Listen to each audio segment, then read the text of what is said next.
Hello मेरी YouTube family, कैसे हैं आप सब? आई होप आप सब बहुत अच्छे होंगे। आप सब पर, आपके परिवार पर, मेरे परिवार पर भगवान का आशीर्वाद हमेशा बना रहे।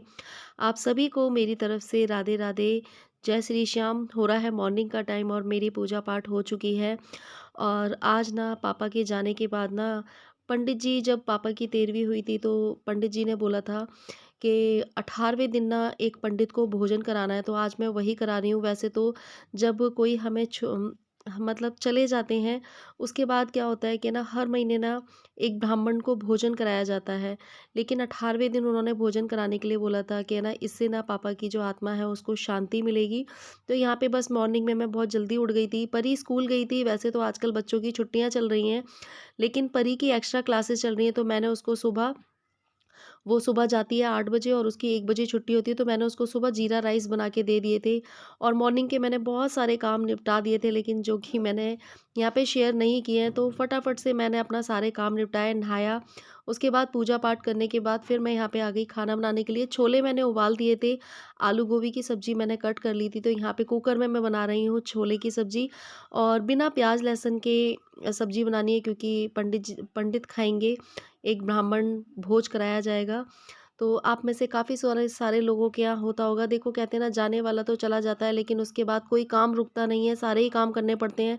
खाना भी खा रहे हैं, ड्यूटी भी जा रहे हैं, बच्चे स्कूल भी जा रहे हैं। देखो, जाने वाला तो चला जाता है, लेकिन उसके बाद है ना, कोई भी काम रुकता नहीं है। अगर काम रोक दो तो फिर शायद ज़िंदगी चलना बंद हो जाएगी। तो बस यहाँ पे सब लोग अपने कामों में लग चुके हैं, लेकिन हाँ, पापा के जाने की जो कमी है ना, वो हर किसी के मन में हैगी। और उनकी कमी शायद ना बार-बार ना, हर चीज़, कुछ भी काम करते वक़्त ना बार-बार उनका ख़्याल आ जाता है कि सुबह चाय बनाते थे तो सबसे पहले चाय उनको देते थे, और दोपहर में उनके आने का टाइम हो जाता था। और उस टाइम पे बच्चों को भी कहीं न कहीं बहुत ज़्यादा कमी हो रही है। लेकिन अगर उन चीज़ों को हम बहुत ज़्यादा याद करेंगे या बहुत ज़्यादा उन्हीं चीज़ों में ना गुम हो जाएँगे ना, तो शायद लाइफ़ को जीना बहुत ही ज़्यादा कठिन हो जाएगा, क्योंकि जो जाने वाला है, हमारे याद करने से, रोने से वो वापसी तो नहीं आएगा। और मैं सच बताऊँ ना, मैं जब भी कुछ करती हूँ, जैसे मैं आज आलू गोभी की सब्ज़ी बना रही हूँ, तो पापा को आलू गोभी की सब्ज़ी बहुत ज़्यादा पसंद है। लेकिन क्या कर सकते हैं यार, कहते हैं ना कि सारी चीज़ें इंसान के हाथ में होती है, लेकिन जो भगवान ने सोच रखा होता है ना, उसे इंसान कभी भी नहीं बदल सकता है। तो बस यहाँ पे मैंने छोले की सब्ज़ी वग़ैरह बना दी है, और परी स्कूल जा चुकी है, और यहाँ पे गोभी आलू की सब्ज़ी भी बना दी है। तो एक ब्राह्मण भोज कराया जाएगा। देवर मेरे ऑफ़िस चले जा चुके हैं। और आप में से काफ़ी सारे लोगों ने मुझसे पूछा था कि दीदी, मम्मी अब कैसी हैं? तो कैसा बताऊँ मैं यार, इंसान का जब लाइफ़ पार्टनर चला जाता है तो वो कैसा होता है। देखो, ठीक है, हम लोग उनके आगे ज़्यादा वो नहीं करते हैं कि ताकि उनको कहीं ज़्यादा दुःख ना हो। उनके आगे ऐसा माहौल रखना चाहिए ना अभी इस टाइम पे, कि उन्हें ज़्यादा उस चीज़ को वो फ़ील ना करें, उनको पापा की कमी महसूस ना हो। और इस टाइम ना शौर्य पे भी बहुत ज़्यादा बर्डन आ गया है, क्योंकि दुकान पे अभी मम्मी नहीं जा रही हैं, दुकान मम्मी नहीं खोल रही हैं। हमारे यहाँ पे मेरे जो चाची सास हैं ना, तो उनका लड़का यहाँ पे रुक गया था, उसके पेपर थे, तो पेपर देने के लिए आया हुआ था वो, तो वो रुक गया था। तो अभी वो और शौर्य मिलके ही दुकान को खोल रहे हैं। आप में से काफ़ी सारे लोगों ने मुझे कमेंट किए थे कि दीदी, आपकी दुकान कौन खोल रहा है? तो अभी मम्मी दुकान पे नहीं जा रही हैं, और हम लोग उन्हें नहीं बोल सकते हैं, क्योंकि दुकान पे पापा और मम्मी दोनों साथ बैठे रहते थे ना, तो घर में तो ये है कि मम्मी को इतना महसूस नहीं होगा, लेकिन दुकान पे जाके मम्मी को बहुत ज़्यादा महसूस होने वाला है पापा की कमी, क्योंकि वो लोग एक दूसरे से अपनी सारी बातें शेयर करते रहते थे, एक दूसरे से डिस्कस करते रहते थे। और मैं इस कमी को ना बहुत अच्छे से समझ सकती हूँ। देखो, मैं तो अपने हस्बैंड के साथ 3 साल रही थी, 3 साल में इंसान एक दूसरे को जानता भी नहीं है, पहचानता भी नहीं है, है ना? और मुझे तो उनकी पसंद-नापसंद कुछ भी नहीं पता थी, लेकिन मैं आज तक उन्हें नहीं भूल पाई हूँ। मैं कोई भी काम करती हूँ ना, तो मुझे आज भी उनकी याद आ जाती है कि मतलब उन्हें ये चीज़ पसंद थी, उन्हें ये अच्छा लगता था, उन्हें ये कलर अच्छा लगता था, तो बहुत सारी चीज़ें ऐसी होती हैं। अब इंसान चला जाता है, उसके साथ मरा नहीं जाता है, लेकिन है ना, कहते हैं ना कि इंसान जीता तो है, लेकिन ज़िंदा लाश बन के जीता है। तो बस यहाँ पे मैंने आटा वगैरह भी मार दिया है, और खीर मैंने बनने के लिए रख दी है। और एक ब्राह्मण भोज कराएँगे, तो उसमें 2 सब्जियाँ, खीर, पूड़ी, ये सब होता है। जब मेरे पापा ख़त्म हुए थे ना, तो पापा को भी दोनों भाभियाँ इस तरीके से ही ब्राह्मण भोज कराया करती थी। कहते हैं, ऐसा बोला जाता है कि अगर इस तरीके से ना अगर हर महीने ना ब्राह्मण को भोजन कराया जाए, तो जो हमारे पितृ होते हैं उनकी आत्मा को शांति मिलती है। जो बोलते हैं देखो वो कर देते हैं और करना भी चाहिए, क्योंकि बस उनकी आत्मा को वो जहाँ भी हों ठीक हों और भगवान उन्हें एक अच्छा जन्म दे। और कहते हैं ना कि इंसान की योनि से जाने के बाद उन्हें एक अच्छे इंसान की ही योनि मिले, ये बहुत बड़ी बात होती है और हमारे बस में जो होगा हम करेंगे। और मैंने परसों वीडियो डाली थी, उस पे आप लोगों ने बहुत सारे कमेंट किए। आप लोगों ने मुझे बहुत समझाया कि रिया, आप सब कुछ कर लोगे, आप हिम्मत मत हारो। मैं हिम्मत नहीं हारती, क्योंकि मैंने ना छोटी-सी लाइफ़ में ना छोटी-सी उम्र में, छोटी-सी लाइफ़ में ना बहुत बड़े-बड़े दुःख देखे हैं। तो इसलिए ना मैं ना चीज़ों को फ़ेस तो कर लेती हूँ, लेकिन कहीं न कहीं ना अंदर से ना मैं टूट जाती हूँ, समझ नहीं आता है मुझे क्या करना है, आगे क्या नहीं करना है। मतलब कहीं न कहीं ना अंदर से ना मुझे डर सा लगता है कि पता नहीं क्यों भगवान मेरी इतनी परीक्षा ले रहा है। कहते हैं ना कि भगवान परीक्षा भी उन्हीं की लेते हैं जो उसमें पास हो जाते हैं, लेकिन मैं सच बताऊँ, भगवान इतनी परीक्षा भी ना लें कि इंसान का ना भगवान से भरोसा ही उठ जाए। क्योंकि काफ़ी सारे कमेंट मुझे ये आए थे कि दी, जो होता है अच्छे के लिए होता है। मुझे नहीं पता अच्छे के लिए होता है या बुरे के लिए होता है। लेकिन हाँ, मुझे अब ये लगता है यार कि इतनी स्ट्रगलिंग वाली लाइफ़ ना भगवान किसी दुश्मन को भी ना दे। तो यहाँ पे मैंने गाय की पूड़ी निकाल दी है और ये मैं ना लड्डू गोपाल जी के लिए थाली निकाल रही थी। मम्मी यहीं खड़ी हुई थी। तो आप में से काफ़ी लोग बोल भी रहे थे कि दी मम्मी से मिलवाना, तो अभी नहीं डियर, मैं जल्दी ही आप लोगों को मम्मी से मिलवाऊँगी। अभी उनकी ऐसी कंडीशन नहीं है कि वो कैमरे के आगे आके बात कर पाएँ। कोशिश पूरी करूँगी मैं। हेलो फ्रेंड्स, कैसे हो आप सब? हो रहा है, दोपहर का टाइम हो रहा है। मैंने ज़्यादा कुछ शूट नहीं किया। आज मैंने आप लोगों को बताया था कि पापा को गए हुए आज 18 दिन हो गए हैं। तो 18वें दिन पंडित जी ने बोला था कि एक ब्राह्मण को भोजन करा देना। और मेरी ननद का लड़का भी यहीं पे है, तो मान भानजों को भी कराना अच्छा होता है। तो आज एक ब्राह्मण को भोजन करा दिया है। और परी गई हुई है ट्यूशन, परी की एक्स्ट्रा क्लासेस चल रही हैं। और इस टाइम जो दुकान है, आप में से कई लोगों ने कमेंट मुझे किए थे कि दी आपकी दुकान अब कौन चला रहा है। तो अभी मम्मी दुकान पे नहीं जा रही हैं। अभी मेरी चाची सास हैं, उनका लड़का यहाँ पे पेपर देने के लिए आया हुआ था, तो वो दुकान पे हैगा। और शौर्य सुबह से गया हुआ है दुकान पे। शौर्य को सारी चीज़ों के रेट पता हैंगे, तो शौर्य बैठा हुआ है दुकान पे।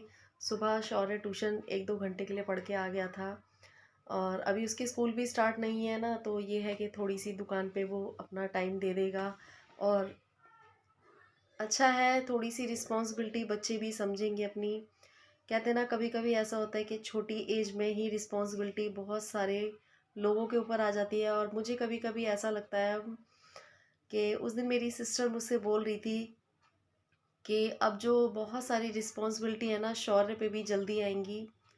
होता है ऐसा कि अगर घर में कोई अ, किसी बच्चे का पिता ना हो या फिर घर में कोई बड़ा ना हो ना, तो बच्चों के ऊपर रिस्पॉन्सिबिलिटी सच में जल्दी आ जाती है। मेरे ऊपर भी रिस्पॉन्सिबिलिटी बहुत जल्दी आ गई थी, क्योंकि मैं घर में बड़ी थी। तो लगता है कभी कभी कि बच्चों पे इतनी जल्दी सारी रिस्पॉन्सिबिलिटी आएंगी। समझाती रहती हूँ मैं उन्हें कि बेटा अपनी रिस्पॉन्सिबिलिटी को समझा करो। लेकिन काम तो वो कर देता है, लेकिन खेलने कूदने में उसका जो दिमाग है वो थोड़ा सा ज़्यादा हैगा। लेकिन सुबह से दुकान पे बैठा हुआ है। अभी बज रहे हैं 3 बज रहे हैं, तो अभी दुकान पे बैठा हुआ है। और आप में से कल काफ़ी सारे लोगों ने मुझे कमेंट किया था कि दी आप हिम्मत रखिए, हमें पता है कि आप सब कुछ कर लेंगे। कोशिश देखो मैं पूरी करूँगी अपनी तरफ से कि मेरी तरफ से ना किसी को कोई दुख ना पहुँचे। और देखो, मम्मी का ख्याल रखने की बात रही, तो मैंने अपने हस्बैंड के जाने के बाद एक बहू, बेटी और एक माँ का फ़र्ज़ निभाया है, जबकि मुझे कोई समझाने वाला नहीं था। मैं अभी भी वही कोशिश करूँगी कि मेरी तरफ से किसी को कभी भी कोई दुख ना पहुँचे। क्योंकि मैं जिस जिस दुख से मम्मी अभी गुज़र रही है ना, मैं उस दुख से बहुत टाइम पहले, जब शायद मुझे बहुत समझ भी नहीं थी, उस दुख से मैं तब गुजरी हूँ। तो मैं सबकी परेशानी को, प्रॉब्लम्स को समझती हूँ। आपने मुझे समझाया उसके लिए बहुत धन्यवाद। लेकिन पता नहीं क्यों मुझसे ना किसी का दुख नहीं देखा जाता है। मैं दूसरे के दुःख को ना हमेशा अपना दुःख समझती हूँ। मैं ये सोचती हूँ कि अगर ये परेशानी मेरे साथ होती तो मैं कभी ना किसी का मज़ाक बनाती हूँ और ना ही कभी किसी के दुःख में मैं हँसी करती हूँ, क्योंकि मुझे पता है कि जब इंसान पे कोई दुःख आता है ना तो वो अंदर से कैसा फ़ील करता है।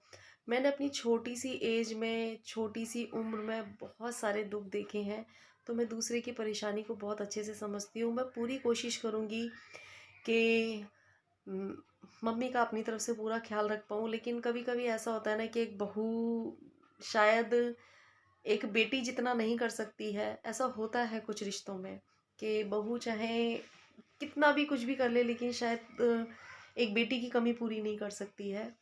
लेकिन मैं अपनी तरफ से पूरी कोशिश करूँगी। और आप में से कई लोगों ने मुझसे बोला था कि दी आप जॉब मत करो। तो डियर, अगर मैं जॉब नहीं करूँगी तो आगे बहुत सारे खर्चे आने वाले हैं जिनको मुझे देखना पड़ेगा। बच्चे बड़े हो रहे हैं, पढ़ाई भी उनकी बढ़ेगी अब। और जब घर में कोई कमाने वाला नहीं होता ना, और आप बार बार ना किसी से हाथ पसार के पैसे नहीं मांग सकते हो। मेरी आदत तो शुरू से ही ऐसी है कि मैं, मेरे हस्बैंड को गए हुए इतना टाइम हो गया, लेकिन मैंने कभी अपने सास ससुर से पैसे नहीं मांगे। मेरे खुद के खर्चे जो होते थे ना वो मैं खुद ही कोशिश करती थी कि मैं खुद ही उनको हैंडल करूं। और मम्मी भी अब है ना बहुत टूट चुकी हैं, तो आप समझ सकते हैं मैं क्या कहना चाह रही हूँ। मैं हो जितना हो सकेगा मैं खुद करने की कोशिश करूँगी। और कहते हैं ना कि लाइफ में बहुत बड़े बड़े चैलेंजेस आ रहे हैं अब, कैसे हैंडल होगा, कैसे क्या करूँगी। अंदर से ना डर सा भी लग रहा है, लेकिन एक दिल मेरा ये बोलता है कि नहीं, अगर मैं करने पे आऊँगी ना तो मैं कर लूँगी। बस मुझे इस चीज़ का थोड़ा सा डर लगता है कि अगर मैं बाहर जाऊँगी तो घर में बच्चे हैं। घर में रहती थी तो ये था कि बच्चों के ऊपर भी नज़र रहती थी और बच्चों को भी अच्छे से देख सकती थी। और आप में से कई लोगों ने बोला कि दी आप शॉप पे बैठ के मम्मी के साथ हाथ बटाओ। देखते हैं, अभी एक डेढ़ डेढ़ 2 महीने तो मैं नहीं करूँगी, लेकिन आगे कुछ ना कुछ तो मुझे करना पड़ेगा, क्योंकि बैठे बैठे तो गुजारा नहीं होता है। और अगर मैं कुछ नहीं करूँगी तो बच्चों पे भी रिस्पॉन्सिबिलिटी बहुत जल्दी आने वाली है। मैं सोचती हूँ कि अभी बच्चों को इतनी जल्दी मैं बहुत सारी रिस्पॉन्सिबिलिटी ना आने दूँ, क्योंकि मेरा बचपन ना, सच बताऊँ, मेरे पे ना बचपन में ही ना बहुत सारी रिस्पॉन्सिबिलिटी आ गई थी ना, तो मैंने अपना बचपन भी नहीं अच्छे से जिया है। और शायद कहते हैं ना कि बचपन के बाद जो हमारी लाइफ होती है ना, एक टीनेज होती है या फिर उसके बाद जो हमारी लाइफ होती है, वो भी मैंने अच्छे से नहीं जी है, क्योंकि भगवान ना मुझे उम्र से पहले बड़ी बड़ी रिस्पॉन्सिबिलिटियाँ दे रहा है। आप में से कई लोगों ने बोला कि दी जो होता है अच्छे के लिए होता है। मुझे नहीं पता कि ये सब चीज़ें अच्छे के लिए हैं या बुरे के लिए हैं, भगवान क्या सिखाना चाहते हैं मेरे को।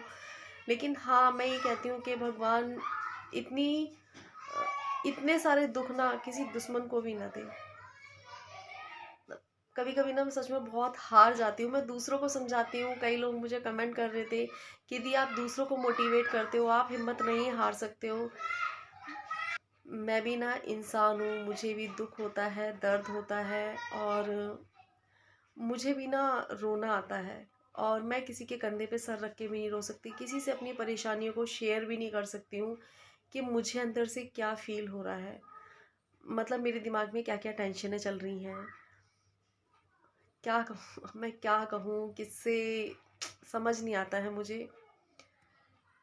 कुछ नहीं, जो होगा देखेंगे। कहते हैं ना कि भगवान जिस रास्ते पे ले जाएगा बस सही रास्ते पे लेके जाए, कोई गलत रास्ता ना हो। मैं ये सोचती हूँ कि मैंने जो अभी तक लाइफ है ना वो अच्छे से जिए, अच्छे रास्ते पे चल के जिए। मैं आगे भी ना जो भी रास्ता हो वो अच्छा ही हो। मैं अपने अपने माँ बाप, अपने हस्बैंड और अपने बच्चों के लिए जो भी करूँ ना वो अच्छा ही करूँ। कभी किसी को कोई शर्मिंदगी महसूस ना हो। बस थोड़ा सा डर लग रहा है, लेकिन हाँ करना तो है ही। अब जो भी करूँगी बहुत सोच समझ के कदम रखने हैं मुझे। तो बस आज का व्लॉग यहीं पे एंड करती हूँ। मेरा व्लॉग बनाने का ना सच में बिल्कुल भी मन नहीं कर रहा है, क्योंकि जब दिमाग में ना बहुत ज़्यादा टेंशन होती है, उथल फुथल होती है ना, तो आपका कुछ भी काम करने का मन नहीं करता है। लेकिन काफ़ी लोगों ने मुझे कमेंट करके किया कि रिया व्लॉग ज़रूर डाला करो। कल से मैं कोशिश करूँगी कि मैं आप लोगों से बात करती हूँ। आप लोगों से बात करने के बाद, आप लोगों के कमेंट पढ़ने के बाद अच्छा बहुत लगता है, एक पॉज़िटिव एनर्जी आती है मेरे में। लेकिन मेरा ना व्लॉग बनाने का बिल्कुल भी मन नहीं कर रहा है, लेकिन मुझे अब थोड़ा-सा और स्ट्रॉन्ग होना पड़ेगा। तो मैं कंटिन्यू व्लॉग स्टार्ट करूँगी, बट आप लोगों का साथ मुझे चाहिए, आप लोगों का सपोर्ट चाहिए। आप लोगों के साथ और सपोर्ट के बिना कुछ भी नहीं हो सकता है। बस मुझे आप लोगों का साथ और सपोर्ट चाहिए। आप लोग इसी तरीके से अपना साथ बनाते रहिए। अगर आप लोगों को मेरी वीडियो सच में अच्छी लगती हैं, तो वीडियो को लाइक ज़रूर किया करिए, कमेंट किया करिए और आगे मेरे चैनल को शेयर करिए, ताकि मैं कुछ यहाँ से अर्न कर पाऊँ और अपने बच्चों के लिए कुछ कर पाऊँ, अपनी फैमिली के लिए कुछ कर पाऊँ।